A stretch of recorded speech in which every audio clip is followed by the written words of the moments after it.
रामायण के अनुसार श्री रामचंद्र जी और माता सीता के पुत्र लव कुश का जन्म वाल्मीकि आश्रम में हुआ था। लेकिन क्या आप जानते हैं कि वाल्मीकि जिस आश्रम में माता जानकी के पुत्र का जन्म हुआ था वह मध्य प्रदेश के अशोकनगर में है। जी हाँ, माना जाता है कि मुगावली तहसील के करीला गांव में ही वाल्मीकि आश्रम था।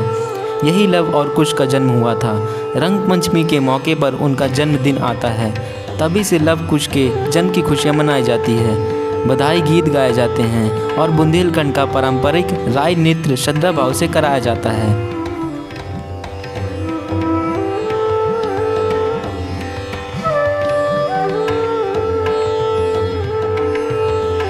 माना जाता है कि महर्षि वाल्मीकि ने लव कुश का जन्म उत्सव बड़े ही धूमधाम से मनाया गया था। उस समय बधाई गीत गाए गए थे और स्वर्ग से अप्सराएं तक उतर आई थी। इस खुशी से भेड़िया जाति का हजारों नृत्य गानाएं इस खुशी में जमकर नाची थी।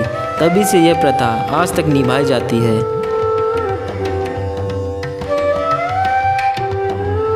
सीता माता के इस मंदिर में यह मान्यता प्रचलित है कि यदि मंदिर में जो भी मन्नत मांगी जाती है वह पूरी हो जाती है। इसके बाद लोग श्रद्धा के साथ यहाँ राई और बधाई नृत्य करवाते हैं। इसके लिए भेड़िया जाति की महिला करीला मंदिर में नृत्य करती हैं। इस मंदिर में ही माता जानकी के साथ ही वाल्मीकि और लव कुश की भी प्रतिमाएं हैं।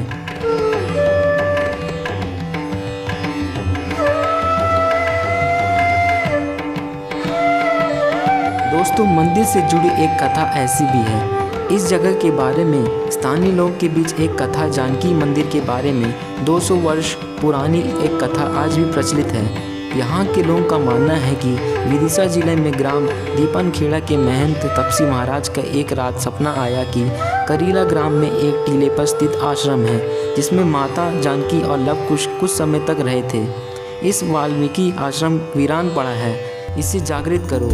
दूसरे दिन सुबह ही महाराज ने करीला पहाड़ी पर देखा तो वहाँ एक वीरान आश्रम था। वह खुद ही साफ सफाई में जुट गए थे। उन्होंने देखा कि सैकड़ों लोग उसकी सफाई व्यवस्था में जुट गए।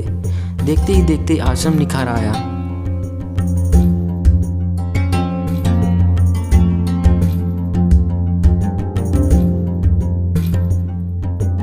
यहाँ के लोग मंदिर से विभूति को ले जाते हैं।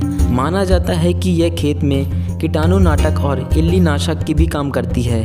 किसान मानते हैं कि इस विभूति को फसल पर डालने से चमत्कारी ढंग से इल्लियाँ गायब हो जाती हैं। किसान हर साल यहाँ की विभूति को अपनी फसल में डालते हैं। अशोकनगर जिले की तहसील मुगावली में करीला गांव है। यहाँ दुनिया का एकमात्र सीता माता मंदिर है।